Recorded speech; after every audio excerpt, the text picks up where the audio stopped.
des jeunes à Kara qui m'ont envoyé des vidéos insoutenables. Ils sont dans une usine à l'entrée de Kara, là-bas, de Libanais, qui produisent, ou des Indiens qui produisent du fer. Ils sont exploités comme au 18e siècle, quand on exploitait les ouvriers dans les usines en Europe, comme on l'a lu dans Germinal. Les gens se retrouvent là-bas avec des accidents de travail, les bras coupés, tout ça. Les Indiens ne leur disent absolument rien. Ils sont surexploités là-bas. Et ces Indiens sont de connivence avec leurs frères qui sont au gouvernement. Et personne ne dit rien. Donc, ce qui nous arrive au Togo, ça arrive à tous les Togolais de toutes les catégories. Et donc, les gens doivent se réveiller. Il ne s'agit pas, à un moment venu, de dire, oui, c'est-à-dire que ce réflexe identitaire, il faut s'en éloigner et penser au pays. C'est le pays qui passe avant tout. C'est le pays qui passe avant tout. Donc, si des gens sont au pouvoir depuis 60 ans, ils n'ont pas été capables de faire quelque chose dans leur région, quelque chose de fondamental dans leur région. Ils n'ont pas été capables d'implémenter un projet qui change de façon structurelle leur région. Comment pensez-vous qu'ils vont développer tout un pays? Comment pensez-vous qu'ils vont développer tout un pays? Alors, je parlais des logements sociaux tout à l'heure. Alors, si à Pia là-bas, il y a encore des maisons en Banco qui entourent le château de Yadema, comment pensez-vous que les gens qui n'ont pas été capables de changer la vie de leurs voisins immédiats à Pia peuvent construire des logements sociaux un jour au Togo et changer la vie des Togolais? C'est ça, le manque de vision. C'est ça, une gouvernance laxiste. On s'en fout. L'essentiel, c'est que nous, on se fait de l'argent sur ce peuple. On s'en fout. Les gens peuvent vivre dans la misère. On s'en fout. Donc, nous devons nous réveiller. Nous devons nous réveiller. Nous devons nous réveiller contre cette minorité comprador, cette minorité populicide, humanicide, qui compromet l'avenir et la vie de toute une nation. Cette minorité qui n'a pas de couleur, qui est là que nous voyons. C'est des gens, ils n'ont aucun sentiment, c'est des gens extrêmement méchants. Méchants vis-à-vis de leur pays. Méchants vis-à-vis de leur pays. Aujourd'hui, les jeunes Togolais ne sortent pas. Si les jeunes Togolais sortaient, ils auraient pu avoir des éléments de comparaison. Les gens qui sont à Kara, allez à Natitengu. Regardez comment Natitengu se développe. Allez à Djougou. Allez à Parakou. Ce sont des villes qui sont à la hauteur de Kara. Allez regarder comment ces villes se développent. Les routes, ceci, tout ça. Sokone, qui est la deuxième ville du Togo, en termes d'habitation et de population. Je ne sais pas si ça a changé depuis, mais quand on fait le recensement, c'est Sokone qui est la deuxième ville du Togo, depuis la nuit des temps. Et il n'y a pas une seule rue qui est fondamentalement goudronnée à Sokone. Vous trouvez ça normal? Vous trouvez ça normal? À Sokone, je reviendrai sur je reviendrai dans un live région par région. Sokone, la deuxième ville du Togo, la seule rue qui est goudronnée, c'est celle qui passe dans la ville. Celle qui passe dans la ville qui va au nord. Après, ils ont dit qu'ils vont goudronner la route pour aller à Tchamba et à Bassa. Les travaux sont en train de piétiner. Et puis la route qui va à Tchamba. Il n'y a aucune rue digne de ce nom goudronnée dans la ville de Sokone. Mais allez au Ghana, ici à côté, les petites villes du Ghana, il y a plus de goudron, il y a plus de rues goudronnées dans la petite ville de Ho au Ghana que Lomé réunie. Il y a plus de rues goudronnées dans la petite ville de Ho au Ghana que Lomé réunie. On ne peut même pas comparer Lomé à Ho pour dire qu'on va comparer Lomé à Koumassi ou à Takoradi. Aujourd'hui, on envisage de construire un métro à Takoradi. Accra va avoir son métro. Accra va avoir son métro bientôt. Moi, j'ai vu le plan il y a quelques jours. Takoradi envisage de faire un métro. Et donc, vous prenez tout le pays, comme on le dit en vernaculaire, vous ne voyez rien de potable. Vous prenez les villes, elles sont aussi délabrées les unes que les autres. On a essayé de faire des petites choses à gauche et à droite, après il n'y a rien. On a improvisé quelques bitumages sans aucun plan, et puis après il n'y a rien. Donc aujourd'hui, les gens sont à Kara pour une semaine ou 10 jours. Ça va être la fête, d'accord. Après les événements seront finis. Il faut faire le bilan. Chaque année, c'est la même chose. Mais est-ce que la ville de Kara se développe? C'est parce qu'il y a les événements que je mets un projecteur sur la ville de Kara. pour attirer votre attention. Est-ce que cette ville se développe? Est-ce que cette ville a les infrastructures adéquates? Est-ce que les jeunes ont du travail? Est-ce qu'il y a les industries dans cette ville? Est-ce qu'il y a les écoles d'excellence? Est-ce qu'il y a ci? Est-ce qu'il y a ça? Mais il n'y a pratiquement rien. Mais pourquoi une ville comme Kara peut avoir autant de milliardaires? Les gens ne s'en cachent pas et il n'y a rien dans la ville. Et ce que les gens font au Togo, c'est que quand il faut de l'argent, ils vont construire ce qu'eux-mêmes appellent les hôtels. C'est leur source de fierté. Ils disent, ah oui, quand tu vas à Lomé, à Goé, j'ai de grands hôtels. Tu vas à Takpamé, j'ai un grand hôtel. Tu vas à Kara, on a des hôtels. Pff, vous faites quoi avec les hôtels? Un hôtel n'est pas un investissement rentable. Encore dans les pays comme les nôtres. Les gens qui ont les hôtels à la plage, que ce soit à Néhon, à Boudrafort, tout ça, ils ont même de la peine à les remplir. Parce qu'il n'y a rien que les gens viennent voir au Togo. Il n'y a rien que les gens viennent voir au Togo. Donc, les hôtels, un hôtel est construit parce qu'il y a un besoin dans la région, dans la localité.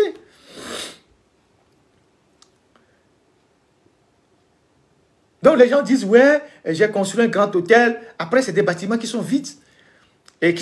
Parce qu'un hôtel n'est pas, comme je le dis, ce n'est pas un investissement fiable. Tu construis un hôtel, que le client vienne ou que le client ne vienne pas, il y a des charges fixes. Tu paies l'électricité, tu paies l'entretien, tu paies tout. Et il y a le ministre Tchalim qui a fait les conneries quand il était au ministre de la Justice. C'est eux qui ont piloté la nouvelle constitution. Quand il était ministre, c'est eux qui ont piloté les dossiers là, contre les Pacha Nassimbe. Le ministre, l'avocat Tchalim, il a pris 1 milliard à l'UTB. 1 milliard, je ne sais même pas s'il avait mis une garantie. Voilà les gens qui ont détruit les banques. Il a pris 1 milliard pour aller construire un hôtel à Pia. Vous construisez un hôtel à Pia, c'est quoi la clientèle? Au lieu de créer des sociétés, des mini-entreprises pour chercher du boulot à vos frères, vous construisez un hôtel. Un hôtel, 1 milliard.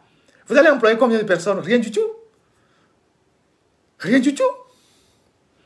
Donc, c'est devenu la mode au Togo. On dit, ah, je vais construire un hôtel. Tous les spécialistes vous diront que ça ne rapporte absolument rien.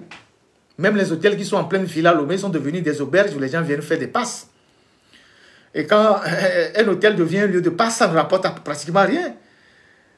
Alors que vous pouvez créer des petites unités de savonnerie, de ceci, des petites industries pour permettre aux jeunes de travailler.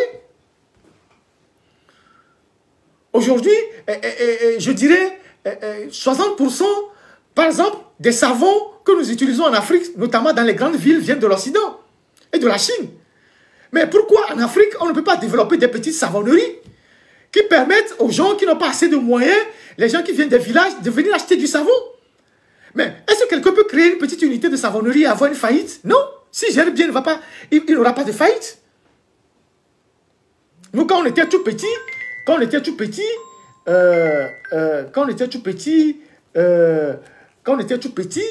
nos mamans produisaient du savon. Moi, quand j'étais à Lomé, je produisais du savon. Je n'avais pas besoin de le dire à tout le monde. Et quand tu produis du savon, le savon, c'est quelque chose que les gens achètent tous les jours. C'est quelque chose que les gens achètent tous les jours. Vous pouvez créer des petites unités en étudiant les besoins de la localité, les besoins immédiats des gens. Mais rien. Donc, vous préférez mettre cet argent dans les hôtels qui sont là, personne ne vient les occuper, et les hôtels sont là-bas, et vous êtes fiers de dire, bon, quand tu arrives ici, tu vois tout grand bâtiment là, c'est pour moi, c'est mon hôtel. Mais ça ne rapporte rien. Ça ne rapporte rien. Vous pouvez créer des centres agricoles, mettre de l'argent dedans, créer des coopératives, faire des cultures qui sont rentables pour permettre aux jeunes de gagner de l'argent.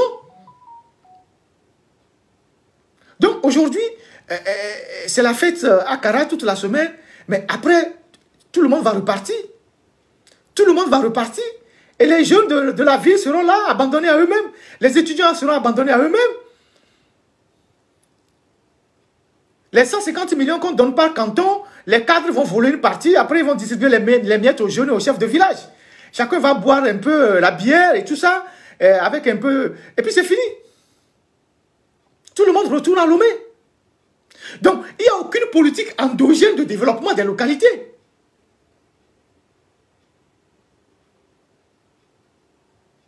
On est bien obligé de vous interpeller par rapport à tout ça. Votre gouvernance, là, elle profite à qui? Si elle ne profite pas à tous les Togolais, au moins, vos frères de village, là, est-ce que ça leur profite? Pourquoi vous ne changez pas le visage de vos localités? Si tu n'arrives pas à entretenir ta maison, tu ne peux pas entretenir ton pays. Si tu n'arrives pas à changer ta localité, tu ne peux pas prétendre changer ton pays. Quand Talon lance la route des pêches avec tous les grands programmes qui passent par Ouida, il sait ce qu'il fait. C'est chez lui à Ouida. Il est en train de transformer de manière structurelle cette localité, qui est une attraction touristique énorme. Depuis 24 ans, on construit une université à Kara qui n'est jamais terminée. Depuis 24 ans, on construit une université qu'on n'a jamais finie. Je ne suis même pas sûr qu'on a fait une clôture. Alassane Ouattara, qu'on passe le temps à vilipender, il a construit une demi-dizaine d'universités. Douzaine d'universités. En quoi? En 12 ans de pouvoir. 12 ans ou 13 ans de pouvoir. Il a construit une demi-douzaine d'universités de haut standing. Il a conçu des écoles d'excellence, des lycées d'excellence. Au Bénin, on est en train de faire pareil. Au Togo, vous ne trouvez aucune école d'excellence, aucun collège d'excellence. Le collège scientifique qu'on a créé là, les élèves n'ont pas d'ordinateur. Je ne sais même pas si ils finissent leur cursus, ils savent manipuler l'ordinateur. C'est quoi un ordinateur aujourd'hui? C'est dans cet état-là que nous sommes. Donc, les gens qui vont partir à Kara, c'est une bonne chose d'aller aux Evala. Faites attention à la route nationale numéro 1. Ce n'est pas une route, c'est un sentier. Conduisez avec beaucoup de prudence. Mais il faut à un moment donné faire l'examen de conscience. Il faut faire l'examen de conscience, dire chaque année on vient dans cette ville, on repart, apparemment rien ne bouge, rien ne change, les populations sont pauvres, il n'y a pas d'hôpital, il n'y a pas de scanner, il n'y a rien. On continue de venir faire la fête chaque jour dans les villages, on voit les huttes des gens, les maisons qui sont perdues dans les champs de mil et tout ça, on voit la pauvreté des gens. Et chaque année on vient, on repart, on n'a pas de conscience, ça ne nous dit rien, ça ne nous interpelle pas. Il faut réfléchir. Il faut réfléchir. Nous, on est là pour éveiller les gens. On va continuer par éveiller les Togolais. De toutes les régions, on va éveiller les gens. Parce que ce travail n'a pas été fait par le passé. Et on a profité pour instrumentaliser les gens, raconter des histoires, dormir debout et tout ça. On va parler étape par étape, région par région. C'est un travail qui sera fait. Je prendrai les régions par région. Sur les phosphates, j'ai un dossier comme ça. Je suis le journaliste qui a le plus travaillé sur les phosphates au Togo. J'ai un dossier comme ça. Je vais prendre ça. Après, on va prendre le clinker. On a travaillé les Panama Papers là. Tout ce qui se passe dans la zone de Tablibo, tout ça. On va progresser. On va progresser jusqu'au nord. Et on va réveiller les gens. Fini vos histoires de campagne électorale où vous allez tromper les gens dans les villages et tout ça. On va réveiller les gens. On va dire aux gens, voilà ce que vous avez dans votre région. Pourquoi votre région ne se développe pas? Voilà ce que vous avez dans vos localités. Pourquoi on ne développe pas ça? Et cet argent, ça va où? On va le faire. C'est un travail qu'on va faire. C'est la seule chose qu'on peut apporter à notre pays. Donc, bonne fête des Evala à ceux qui partent à Kara. Et comme je le dis, faites très attention à la route. Elle est très mauvaise. Il y a pas mal d'accidents. J'ai appris qu'il y a eu un braquage à Tchévier, dans la zone de Tchévier, où on a tiré sur un véhicule de transport en commun. Il y a eu, je pense, un mort et puis des gens qui ont pris des balles. Vous savez, c'est la période. Les gens savent que, bon, les gens sont en train de monter pour les festivités au nord. Donc, les gens ont de l'argent. Donc, les bandits, eux aussi, c'est l'occasion, ils se servent. Donc, faites attention à vous, et ceux qui veulent aller. Et bon, faites très attention. Alors, je vais aborder le dernier sujet. Je suis en train de faire presque 2 heures. Et aborder le sujet de ce direct. Le sujet de ce direct concerne la Cour de justice de la CEDEAO. La Cour de justice de la CEDEAO qui a rendu une décision condamnant l'État togolais à payer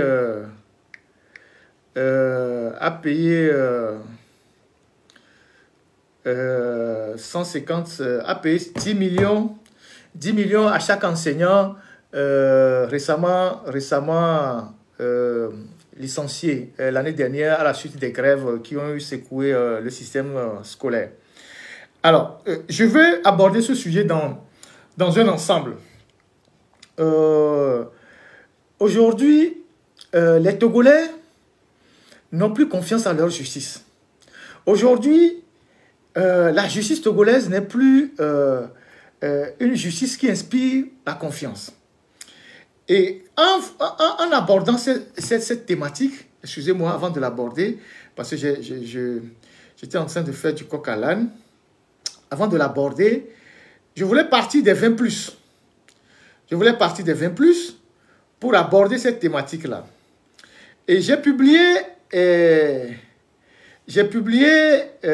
comment appelle-t-on, sur ma page, il y a 2 jours, les 20+ de Faure Gnassingbé. Les 20+ de Faure Gnassingbé, c'est ce document qui a servi d'instrument de campagne en 2005 à Faure Gnassingbé, et on va le décortiquer aussi. On va pas tout décortiquer maintenant, mais je vais vous lire le préambule de ce document qui servait un peu de CV de Faure Gnassingbé en 2005. Alors, il est intitulé Faure Gnassingbé, un homme jeune pour un Togo moderne. C'était le slogan en 2005. Faure Gnassingbé, un homme jeune pour un Togo moderne. Bon, déjà, quand on prend cette phrase-là, après 20 ans, on peut faire le bilan. Si le jeune homme qu'il était ou qu'il est toujours a fait du Togo un pays moderne. Chacun peut tirer sa conclusion. Moi, je ne tirerai pas de conclusion, mais c'était le slogan. Faure Gnassingbé, un homme jeune pour un Togo moderne. Chacun, à la vue du Togo aujourd'hui, peut demander si Faure Gnassingbé, le jeune Faure Gnassingbé que les enfants appelaient à l'époque Fort Vie, a fait du Togo un pays moderne. Mais je lis rapidement l'introduction de ce document. Et l'introduction, c'est son CV, quoi. Alors, Faure Gnassingbé est né le 6 juin 1966 à Afania, préfecture des Lacs. Il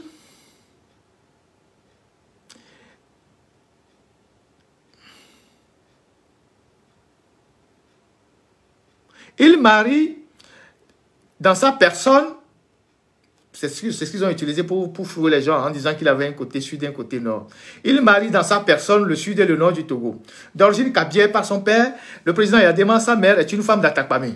Bon, c'était originaires de la région des plateaux dans le sud du pays. Faure Gnassingbé a une double formation française et anglo-saxonne.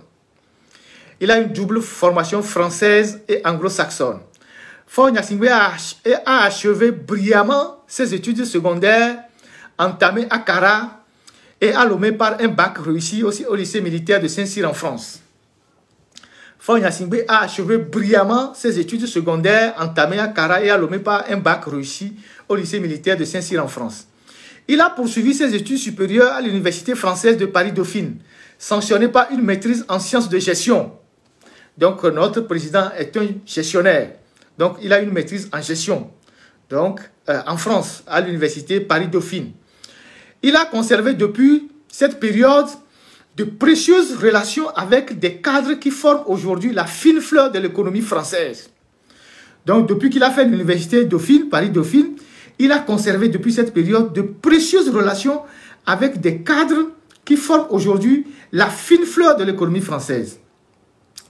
Il a poursuivi sa formation à l'université George Washington aux États-Unis, où il obtient un Master of Business Administration, MBA. Il a poursuivi sa formation à l'université George Washington aux États-Unis, où il obtient un Master of Administration, Business Administration, MBA. Là encore, il a noué des contacts approfondis avec les cadres américains les plus influents. C'était un pamphlet de campagne, hein. Bon, on faisait son CV, quoi. Donc, là encore, il a noué des contacts approfondis avec les cadres américains les plus influents.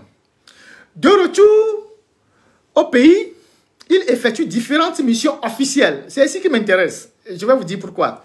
De retour au pays, il effectue différentes missions officielles avant d'affronter avec succès à 2 reprises le corps électoral dans la première circonscription de la préfecture de Blita. Élu par ses collègues à la présidence de la Commission des relations extérieures et de la coopération de l'Assemblée nationale, il a effectué dans ce cadre plusieurs missions importantes à l'étranger, notamment à l'Assemblée ACP-UE, à la francophonie. Fort Gnassingbé a noué durant ces dernières années des relations chaleureuses avec de nombreux responsables de tous les horizons, tant de la communauté nationale et internationale. Il a été nommé ministre à la tête du ministère de l'équipement des mines, des postes et télécommunications, poste qu'il occupa jusqu'au 5 février 2005.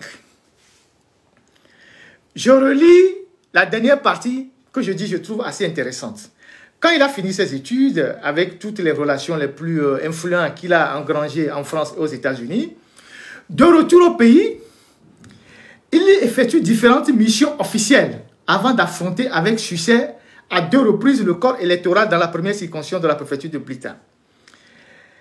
Élu par ses collègues à la présidence de la Commission des relations extérieures et de la coopération de l'Assemblée nationale, il a effectué dans ce cadre plusieurs missions importantes à l'étranger, notamment à l'Assemblée nationale, à ACP-UE, à la francophonie.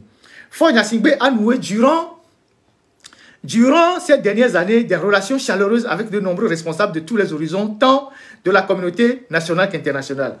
Il a été nommé à la tête du ministère de l'équipement, des mines, des postes et télécommunications, poste qu'il occupe jusqu'en 2005. Voilà. Qu'est-ce que vous retenez de cette dernière partie que j'ai lue 2 fois? Qu'est-ce que vous retenez?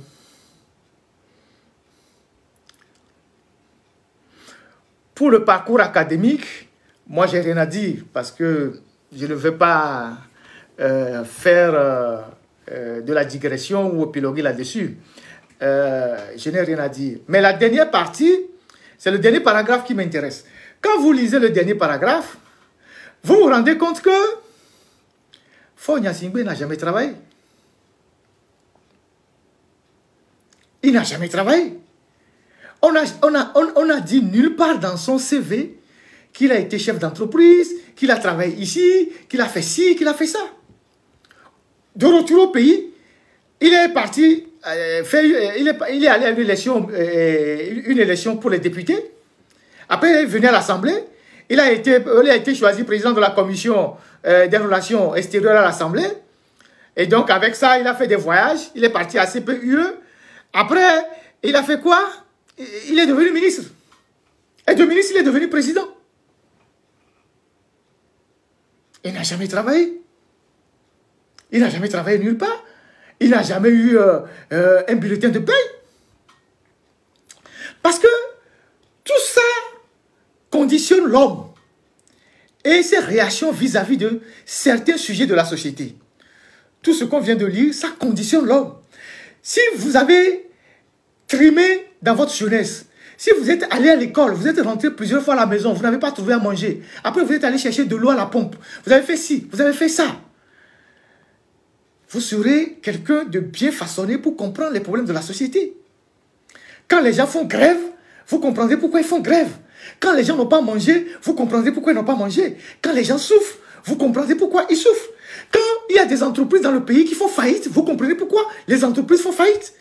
Quand vous devenez un décideur, vous convoquez les entrepreneurs de votre pays, vous convoquez le patronat, vous discutez avec eux, vous leur posez la question de savoir pourquoi vos entreprises ne marchent pas. Pourquoi? Qu'est-ce que l'État peut faire?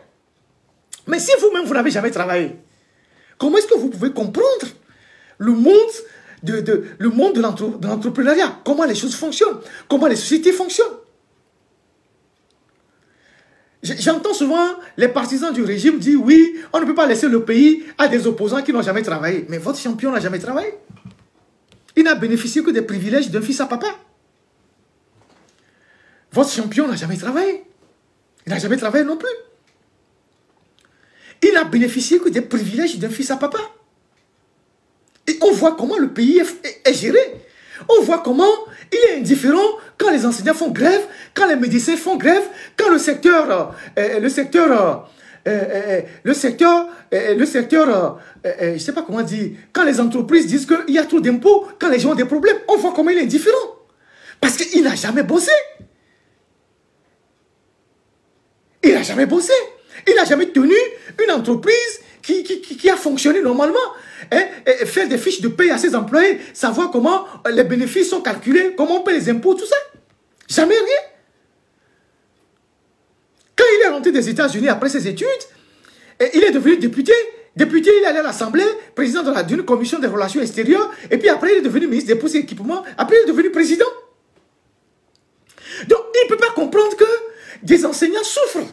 Il ne peut pas comprendre que des entrepreneurs souffrent. Il ne peut pas comprendre que des gens qui sont dans le circuit de la santé souffrent. Ce n'est pas de sa faute. C'est le monde dans lequel il a été élevé. Après lui-même, il n'a fait aucun effort pour s'adapter au monde réel. Il est dans sa bulle.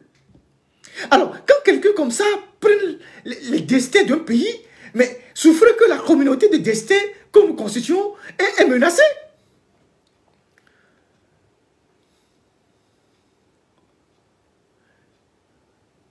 Souffrir que la communauté de destin que nous... Parce que lui, le pouvoir, il le conçoit comme un outil de jouissance. Il n'a jamais payé une facture d'électricité, il ne sait pas ce que c'est. Il n'a jamais payé une facture de la TDE. Jamais. Jamais. C'est ça la réalité. Il a peut-être de bonnes intentions, mais comme il n'a jamais été élevé dans un milieu où il a souffert, c'est pour ça que, par exemple, en Occident, les fils qu'on prépare dans certains royaumes, certaines royautés pour diriger demain, on les forme. On les fait vivre la vie réelle des citoyens. Quand vous prenez les princes d'Angleterre, ils font la formation militaire, ils vont à la guerre, ils vont faire les œuvres sociales, ils vont au front pour faire l'humanité. Parce qu'ils doivent comprendre comment le monde fonctionne. On les forme pour ça. Ils ont des gens qui les forment pour ça. Le prince Harry, le prince quoi, ils sont allés à la guerre en Afghanistan, ils sont allés partout. Ils sont dans les œuvres humanitaires. Ils vont souffrir comme les gens. Ils passent des moments sabbatiques où ils souffrent avec les populations. De telle sorte que demain, quand on les confie les responsabilités, ils savent à quoi les gens ont affaire. Vous prenez le royaume saoudien, tous les princes arabes, la plupart sont formés en Angleterre, dans les grandes universités anglaises. Mais les parents tiennent à ce que leurs enfants vivent la vie des populations de tous les jours pour comprendre comment le monde évolue. C'est comme ça qu'on leur cède le pouvoir après. Et quand ils ont le pouvoir, ils savent ce qu'ils doivent faire pour moderniser le pays. Mais les enfants des Yadema, ils n'ont pas eu ces formations-là. C'était des fils à papa. Et c'est dans les mains de ces gens que les militaires ont remis le pouvoir. Et voilà là où nous en sommes aujourd'hui. Donc quand vous lisez ce document-là, Faure n'a jamais travaillé. Il ne s'agit pas de dire tous les jours, ouais, les opposants n'ont jamais travaillé, on va leur confier un pays. Mais Faure non plus n'a jamais travaillé. Ça, c'est un fait. Ce n'est pas une invention. C'est son propre CV qui le dit.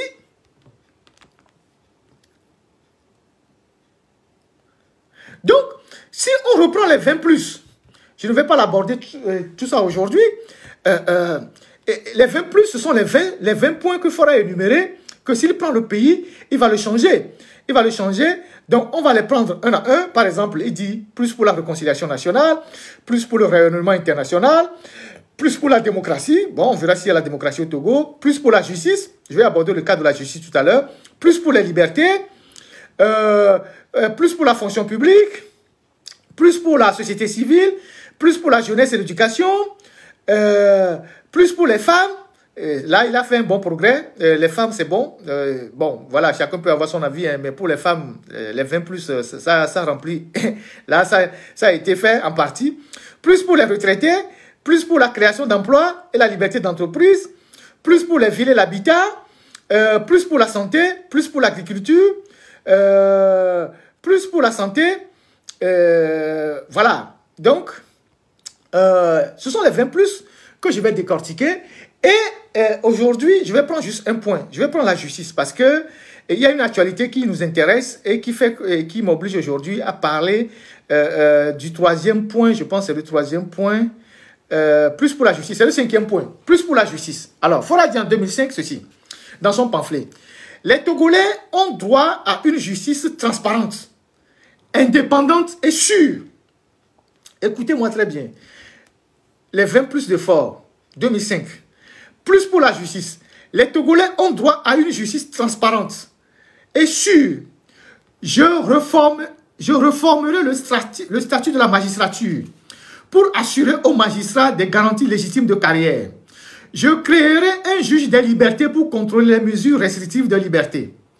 Je créerai un juge des libertés pour contrôler les mesures restrictives de liberté. J'assurerai la transparence des décisions de justice. Ça, c'est le 5e point des 20 plus de fort. C'est ce qu'il a dit. Maintenant, tout le monde connaît la réalité. Tout le monde connaît la réalité. Maintenant, allons dans le fait qui nous rassemble aujourd'hui.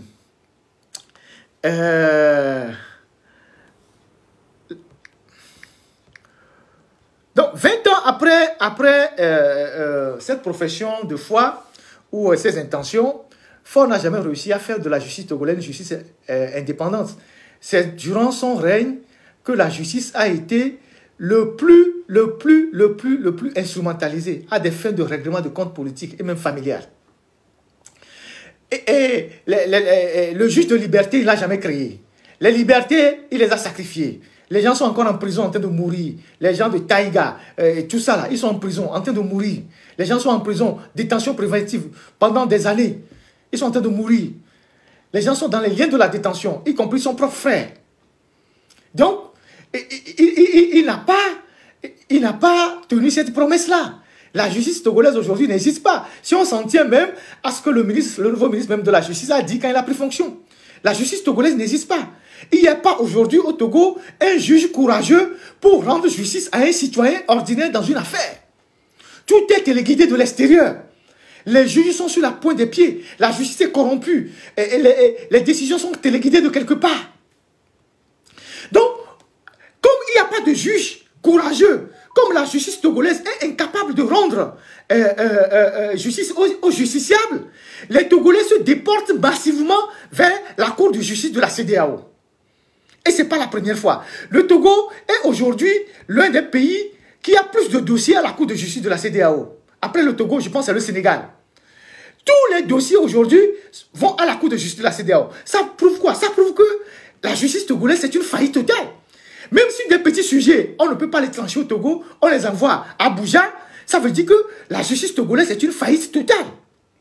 Je vais vous résumer en quelques mots les dossiers actuels qui sont pendants devant la cour de justice de la CEDEAO. Et vous allez voir, il y a d'autres dossiers qui ont été tranchés avant, mais actuellement les dossiers qui sont pendants. Premier dossier, Ligue togolaise des droits de l'homme et 12 compatriotes contre la République togolaise. Changement de constitution. Il y a des Togolais qui ont signé, qui ont porté plainte à la Cour de justice de la CEDEAO pour le changement de constitution. Deuxième dossier, Ligue togolaise des droits de l'homme et 7 personnes, République du Togo, affaire de miliciens. Vous savez qu'il y a eu des miliciens qui ont sévi dans les quartiers de Djoumassé à un moment donné avec des machettes, tout ça là. Cette affaire est devant la Cour de justice de la CEDEAO parce que les gens ont été agressés à la machette. Et troisième dossier, Jean-Paul Omolou et Donou Nyava contre République togolaise, torture, arrestation et détention arbitraire. C'est devant la Cour de justice de la CEDEAO. Vous savez que Jean-Paul, qui a été arrêté il y a bientôt 2 ans, qui est gardé au SCRIC, qui n'est même pas envoyé en prison, il est gardé au SCRIC et tout le monde sait que les conditions de détention au SCRIC sont rudes. Donc on le garde là-bas pour le surveiller. Il est malade, il a des soucis, on ne veut pas le libérer. Et donc la Cour de justice de la CEDEAO avait dit que ces droits ont été violés sans tirer les conséquences. Donc aujourd'hui, les avocats ont ressaisi de nouveau la Cour de justice de la CEDEAO pour que la Cour de justice de la CEDEAO puisse tirer les conséquences de ses propres conclusions, c'est-à-dire ordonner sa libération. Donc c'est un dossier qui est pendant à la Cour de justice de la CEDEAO. 4. Dossier Abigui Manguilioué et 52 Togolais, République du Togo, violation des droits de travail et de liberté syndicale. C'est devant la Cour de justice de la CEDEAO. C'est ce dossier qui a abouti à la condamnation de 10 millions. Je reviendrai là-dessus tout à l'heure. 6e dossier. Non, 5e dossier. Association des victimes de la torture, Assivito et autres. République du Togo, violation de la liberté d'association. 6. Ligue togolaise des droits de l'homme et 4 autres. République du Togo, affaire de corruption. 7. Agbobo Kossi Edem, République du Togo, torture, arrestation arbitraire. 8. Alès, Ati, Aziz Goma et 12 autres. République du Togo, torture, arrestation, détention arbitraire. Cour de justice de la CEDEAO. 9. Fadel Ouattara et plusieurs autres. République du Togo, torture, arrestation, détention arbitraire. 10. Kamana Piabalo, République du Togo, arrestation, détention arbitraire. 11. Ambroise Pondio, République du Togo, violation de la liberté de presse et d'expression. 12. Carlos Ketou, République du Togo, mauvais traitement, arrestation, détention arbitraire, violation de la liberté de presse et d'expression. 13. Langue Kokou Nouaza, République du Togo, torture, arrestation, détention arbitraire. Voilà les dossiers actuellement qui sont devant la Cour de justice de la CEDEAO et qui concernent et que les citoyens ont porté plainte contre l'État togolais. Alors, quand vous avez autant de citoyens qui vont à la Cour de justice de la CEDEAO pour porter plainte contre l'État togolais, ça veut dire que la justice au Togo est en faillite. Ça veut dire que la justice au Togo est en faillite. Si la justice au Togo était capable de remplir ces missions, les gens ne vont pas se déporter massivement vers la Cour de justice de la CEDEAO. Et donc, la Cour de justice de la CEDEAO, qui est débordée par les cas du Togo, de temps en temps, arrive à trancher certains dossiers, et parfois par des verdicts à la Salomon, c'est-à-dire coupe la poire en deux, puisque c'est le seul recours qui reste aux citoyens. On a vu depuis le cas des députés renvoyés à l'Assemblée nationale, et puis après le cas des gens qui ont été torturés dans le dossier Kpatchania Simbe, et bien d'autres cas qui ont été transportés à la Cour de justice de la CEDEAO. Et la Cour de justice de la CEDEAO prend des décisions pour condamner l'État togolais. L'État togolais, qui est partie prenante dans l'institution communautaire, refuse d'appliquer ces décisions-là.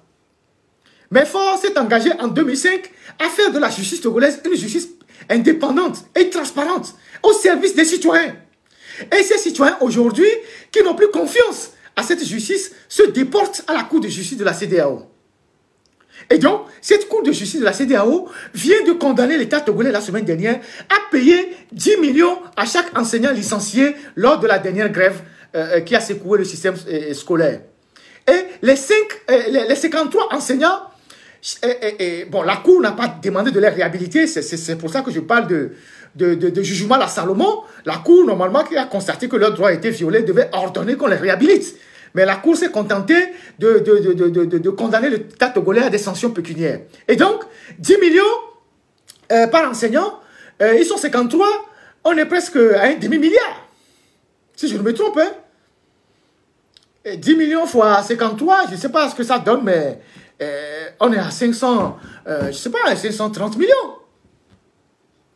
Donc, des problèmes qu'on aurait pu régler au Togo, en dialoguant avec les enseignants, on a préféré les licencier et aujourd'hui, l'État togolais, si elle doit exécuter cette décision, est obligé de dépenser un demi-milliard du contribuable pour dédommager les enseignants.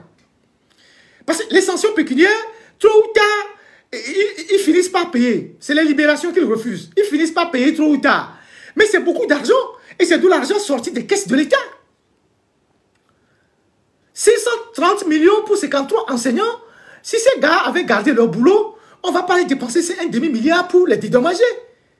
Maintenant, un demi-milliard, vous imaginez le nombre de classes qu'on peut construire, le nombre de forages qu'on peut faire à travers le Togo, le nombre de bibliothèques qu'on peut construire. Donc, pas la bêtise, hein, dans la gestion quotidienne des affaires, on est obligé demain de payer 630 millions à des enseignants. 10 millions. Et là même, la cour a été trop clémente parce qu'elle aurait pu corser l'addition. On peut même leur payer 20 millions, 30 millions, 50 millions. Parce que c'est les carrières qui sont perdues. C'est déjà qu'on a renvoyé de la fonction publique ou de l'enseignement. C'est des carrières qui sont perdues. Donc, ce n'est pas normal. Ce n'est pas normal. Donc, ça, ce sont les dégâts de notre justice, ça. Ça, c'est la faillite de la justice togolaise qui fait qu'aujourd'hui, tous les citoyens se déportent vers la Cour de justice de la CEDEAO. Et l'autre, elle n'a pas de gendarme. Quand elle condamne les États, elle ne peut pas faire le gendarme pour que l'État applique la décision. Il revient, elle n'a pas de moyens coercitifs. Voilà les termes, l'expression que je cherchais. Il revient aux gens qui ont gagné le procès de faire tout le boucan, le lobbying, la pression pour rentrer dans leurs droits. La Cour de justice de la CEDEAO a demandé de libérer les Aziz Goma, tout ça. Ils sont toujours en prison. Le cas Oumolou, on a dit son cas et sa situation est grave. Mais il est toujours en détention. Mais on nous a promis dans ce pays, en 2005, dans les 20+, une justice indépendante. Où en sommes-nous? Donc, voilà les sujets que j'ai voulu ramasser aujourd'hui. J'ai dépassé 2 heures. On est à 2h20. Et je suis un peu essoufflé. Et donc, je vais mettre fin au direct d'aujourd'hui. Je remercie tous ceux qui sont en ligne, tous les amis qui envoient des messages d'encouragement, qui envoient des étoiles pour encourager ce direct-là. Et comme j'ai eu à vous le dire, on va disséquer la situation dans notre pays étape par étape. On va disséquer tous les secteurs, même y compris même l'armée. On va parler, on va dire les choses. On va dire les choses aux Togolais, les yeux dans les yeux. On va parler aux Togolais pour que les gens prennent conscience. Parce que le régime de Gnassingbé pendant 60 ans a émasculé les mentalités. Le régime a dressé les gens d'une manière que... Je vous ai parlé la dernière fois des préjugés de la majorité que Emmanuel Kant a développé. Les préjugés de la majorité. Généralement, il y a des gens, quand ils sont habitués à une situation, ils pensent quand ils n'ont appris qu'à faire une seule chose, ils pensent que c'est la chose normale. Aujourd'hui, c'est la minorité qui est encore lucide, qui doit tirer le reste de la majorité togolaise vers le haut. Donc, on doit faire tomber toutes les barrières que les Gnassingbé ont instaurées au Togo. Les barrières ethnicistes, les barrières régionalistes, la manipulation, tout ça, on doit faire tomber tout ça. On doit faire comprendre aux gens que on est dans une situation de misère ensemble. On est dans une communauté de misère, qu'on soit de telle région. Donc, on doit faire tomber tous ces préjugés. C'est un travail de fond qu'il faut faire pour réveiller les gens. Si on ne le fait pas, les gens ne prendront pas conscience. Aujourd'hui, nos frères Kabyé, qu'on a présenté comme, à qui on a dit, on est là pour vous, on est là pour vous sortir de la misère, de ceci, de ça, parce que d'autres peuples vous ont réduit à ça. Mais ils sont ceux qui payent le plus. Qui sont ceux qui sont en prison aujourd'hui? C'est les Katanga, c'est les Kpacha Gnassingbé, c'est eux qui sont en prison. Ils payent aussi le prix de la dictature. Donc, c'est un système qui n'épargne personne. C'est un système qui recrute dans toutes les ethnies pour constituer l'oligarchie comprador qui tient le pouvoir. Et c'est un système qui utilise tout le monde. Donc, nous devons faire tomber tous ces préjugés-là pour que les gens se réveillent. Pour que les gens se réveillent. Les gens pour qui ils disent qu'ils sont là, s'ils étaient là pour eux vraiment, ils auraient pu développer les localités pour eux. Ils auraient pu créer les industries pour les employés. Ils auraient pu créer les emplois. Rien, ils ne font rien. Ils sont dans la jouissance avec leur maîtresse. Donc, c'est tout ça qu'il faut faire tomber aujourd'hui. C'est un travail qui va prendre du temps, mais c'est un travail qui va... Oui, t'inquiète, les PAM, je vais en parler, ne vous en faites pas. Aujourd'hui, je les laisse respirer un peu. Mon frère, je vais parler de les PAM, t'inquiète. Ils ont envoyé des gens pour raconter des bêtises, j'ai lu, mais t'inquiète. Ceux qui ont écrit ça, je les connais. Ne vous inquiétez pas. Ne vous inquiétez pas. Moi, je fais mes choses. Je suis très organisé, donc ne vous inquiétez pas. Donc, c'est tout ça qu'il faut faire aujourd'hui. C'est tout ça. Il faut réveiller les Togolais. Comme quelqu'un a l'habitude de le dire, de Saint-Cassé jusqu'à Djankassé. Il faut réveiller tous les Togolais. Il faut dire aux gens, c'est contre cette minorité-là que nous devons combattre. C'est cette minorité qu'on doit combattre. Tant qu'on ne va pas rétablir. Quelqu'un disait, je ne sais pas quel auteur disait que la révolution n'abolit pas les privilèges. Elle change de privilégiés. La révolution n'abolit pas les privilèges. Elle change de privilégiés. Quand vous voyez les gens faire les coups d'État, ils disent, ouais, nous sommes là pour changer les choses. Mais ils changent eux-mêmes leur propre situation. Ils changent leur propre situation d'abord. Ils ont de nouveaux amis, de nouvelles maîtresses, ils font monter leurs petits frères et tout ça. C'est ça. Donc, nous, on doit se battre pour une société équilibrée. Une société, on n'aura pas une société parfaite. Mais on doit tendre vers une société où chacun peut gagner sa vie honnêtement. C'est ça. Le Togo a énormément de richesses. J'ai l'habitude de dire que le Togo est plus riche en termes de ressources par rapport au nombre de population. Le Togo est plus riche que le Bénin. Le Togo est plus riche que le Ghana en termes de ressources. par rapport à sa population. Donc, il n'y a pas de raison pour que les Togolais soient dans la misère. Et ces ressources sont dans les mains d'une minorité. C'est une minorité comprador qui ne veut rien lâcher. C'est contre ces gens-là qu'il faut qu'on se batte.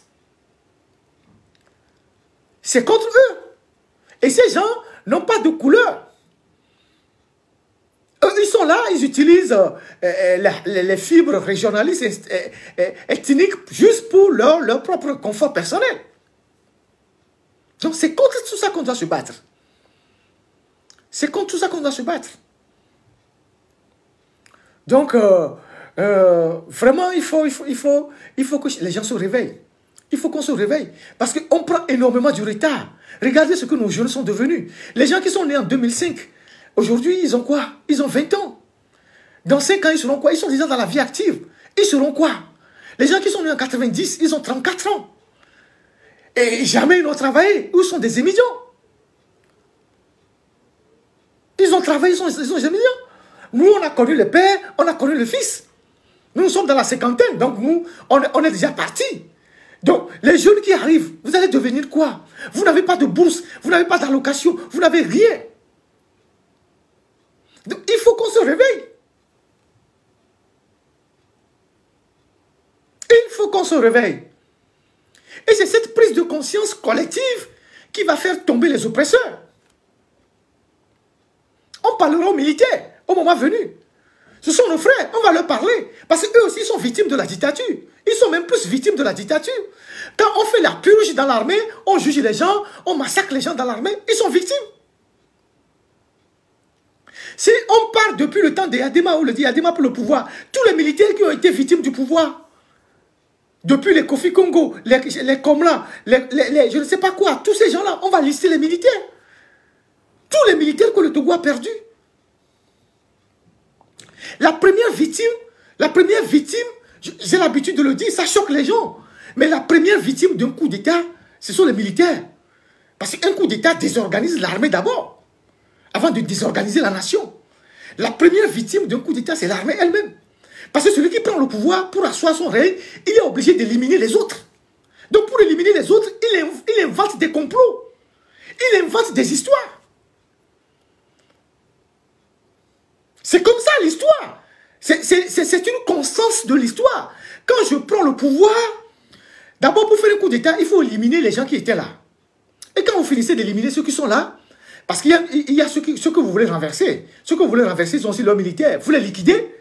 Et une fois que vous les éliminez, vous prenez le pouvoir pour asseoir votre règne. Ceux qui vous ont accompagné pour prendre le pouvoir, vous les éliminez après. Vous voyez ce que Doumbouya est en train de faire là-bas en Guinée? Il a éliminé le chef d'état-major. Mais les gens n'ont pas de culture. Ils devaient comprendre que c'est comme ça que ça va arriver. Les premiers jours du coup d'État, tout le monde est enthousiaste parce qu'on prend le pouvoir, tout le monde est content, chacun fait les calculs. Mais après, le chef, quand il veut s'asseoir, il élimine tous ceux qui l'ont aidé à prendre le pouvoir. Ça, c'est une constance de l'histoire. Ce sont des faits historiques. Quand vous avez une culture historique, vous comprenez ça. Donc, quand il y a des pour le pouvoir, en 63, après il a éliminé tous ceux qui... En 67, il a éliminé tous ceux qui l'ont aidé. Les Boudjolais, les Adewi, les Shango, tous ces gens-là, tous ceux qui pouvaient éliminer, les a éliminés pour être le seul maître à bord. C'est ça la réalité de l'histoire. C'est ça la réalité de l'histoire.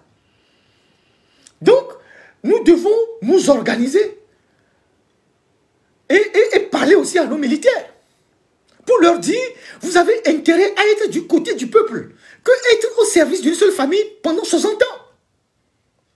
Parce que vous-même, vous êtes victime du système. Qui sont ceux qui sont les gardiens aujourd'hui à Lomé? Ceux qui font le gardinage, c'est les militaires retraités. C'est les gens qui sont retraités à 40 ans, 42 ans, 45 ans, qui font le gardinage. Et qui sont exploités deux fois. Ils sont exploités dans l'armée. Après, quand ils partent à la retraite, ils sont exploités par les sociétés de gardinage. Donc, nous avons l'obligation de parler à tous ces gens-là. Nous avons l'obligation de parler à toutes les couches de la société. Moi, je le fais. Moi, je le fais. Donc, il faut que d'autres personnes aussi s'engagent à le faire. Nous avons l'obligation de parler à toutes les couches de la société. Nos frères militaires n'ont pas le droit, comme ils le font depuis 60 ans, d'être au service exclusif d'une seule famille. Ils sont là pour le pays. Nous allons parler de leurs conditions de vie, de toutes leurs conditions. Et leur poser les bonnes questions. Est-ce que ça vous plaît d'être comme ça? Quand vous voyez vos patrons, les Katangas qui sont devenus, ça vous plaît? Vous voyez comment ils sont en train de finir? C'est des gens qui se sont battus pour ce régime, ont massacré les civils pour ce régime. Vous avez vu comment le régime les remercie? Les autres vont passer comme ça. Donc, je vous souhaite un très bon dimanche. Je pense que j'ai dit le nécessaire aujourd'hui. Trop parler, c'est maladie aussi, comme on le dit souvent. Et merci à... On était à 1030 quelque chose de personnes connectées aujourd'hui. Je pense qu'on a fait le record. Et merci à vous tous qui passez ici pour nous encourager, qui envoyez les étoiles. Et je pense que le Togo doit nous interpeller.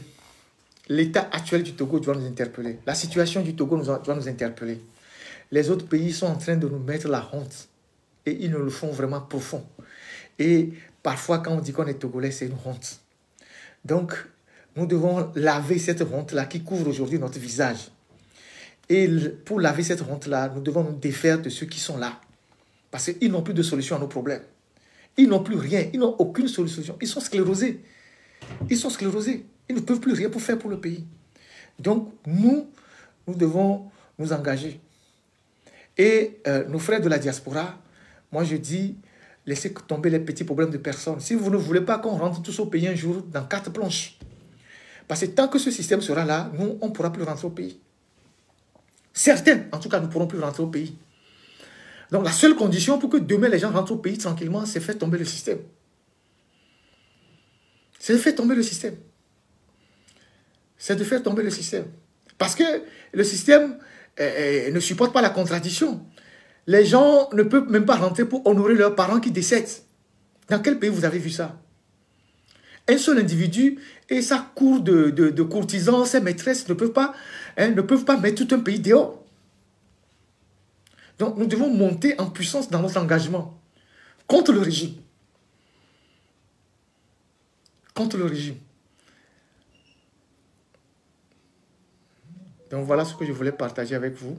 Je vous souhaite une très bonne semaine, une fin de journée assez lumineuse et bien à chacun de vous. Et, mais mon frère Martin Gildas, il ne faut pas renoncer à sa nationalité. Hein. Ça, c'est des gens... Il faut rester patriote. Les autres pays sont passés par là. J'ai lu, vous dites que vous allez renoncer à la nationalité. C'est une erreur que vous commettez. Des gens ont renoncé à la nationalité togolaise parce qu'ils veulent avoir la nationalité allemande, je ne sais pas quoi. Aujourd'hui, ils ont tous les problèmes à reprendre la nationalité togolaise. Y renoncer, c'est facile, mais après, pour la reprendre, c'est compliqué. Ou certains ont leurs enfants, ils ont renoncé à la nationalité togolaise. Aujourd'hui, ils ont leurs enfants qui sont de grands joueurs. Ils veulent que leurs enfants aillent jouer au Togo, mais ils n'ont pas la nationalité togolaise. Si vous renoncez à la nationalité togolaise, demain, quand vous voulez acheter un terrain au Togo, on vous traite comme un étranger. C'est ça les implications. C'est ça les implications. Et donc, le Ghana, quand le Ghana était tombé totalement avant que Rawlings ne vienne, aucun Ghanéen n'a dit « je renonce à la nationalité ghanéenne ». C'est notre pays, c'est à nous de nous battre pour retrouver la fierté de notre pays. Mais même si vous renoncez à la nationalité togolaise, vous pensez que quand vous êtes aux États-Unis, en France, en Allemagne, là, les Blancs qui sont là-bas, vous pensez qu'ils vous prennent pour des Blancs? Vous n'avez que des bouts de papier. Hein? Vous n'avez que des bouts de papier. Ils ne vous regardent pas. Vous n'êtes pas des Blancs. Hein? Hein? Vous avez juste un papier qui vous sert de vivre dans ces pays. Vous n'êtes pas des Blancs. Demain, ils diront que vos enfants ne sont pas Blancs non plus. Vous avez entendu les gens du Rassemblement national. Ils ont dit, s'ils avaient gagné, ils ont dit qu'en France, pour certaines fonctions, les binationaux ne passaient plus. Mais tous les jours, dans la vie quotidienne, les gens, de par leur nom, ils sont soumis à la discrimination. Ils sont soumis à la discrimination. Donc, vous devez vous rappeler que vous venez de quelque part. Donc, ce n'est pas parce qu'il y a des bêtises au Togo que vous allez dire « moi, je vais renoncer à cette nationalité ». Ah, mais non. Les gens le font. Mais il n'y a que nous, les Noirs. Parfois, je ne comprends même pas. Je comprends même pas. Il n'y a que nous, les Noirs, pour avoir un minimum de confort, qui sont prêts à faire des compromissions. Je vais renoncer à une telle nationalité, je vais renoncer à ceci. Le Blanc ne fait jamais ça. Le Blanc ne fait jamais ça. Donc, la nationalité, qu'elle soit américaine, canadienne, française, tout ça, c'est un bout de papier. Demain, vous allez voir que ces pays vont évoluer. Et les gens vous diront les yeux dans les yeux, retournez chez vous. Et c'est là où vous allez vous rendre compte que vous venez de quelque part. Donc, renoncer à la nationalité togolaise est une posture défaitiste. C'est une posture des gens qui sont défaitistes. C'est ça. Au lendemain des indépendances, on avait plusieurs parents qui auraient pu choisir d'être français. Les gens refusaient par fierté pour l'Afrique. Leurs enfants le leur reprochent aujourd'hui en disant « Ouais, papa, si tu avais pris la nationalité, je serais français aujourd'hui. » Bon, les parents, ils sont partis, ils s'en foutent. Mais ils avaient leur fierté. C'est pas parce que vous tenez un passeport français, américain, anglais dans les aéroports que vous êtes américain. Hein? Ah oui, il arrivera des moments où ils vous diront « Mais vous n'êtes pas d'ici. Rentrez chez vous. » Donc, il faut que chacun prenne la mesure de la situation. C'est notre pays, battons-nous pour le réhabiliter et il sera bien, il sera vivable pour nous tous. Allez, bon dimanche à vous tous et j'espère vous retrouver au dimanche prochain en bonne santé pour aborder d'autres thèmes. Merci à vous tous et à plus tard.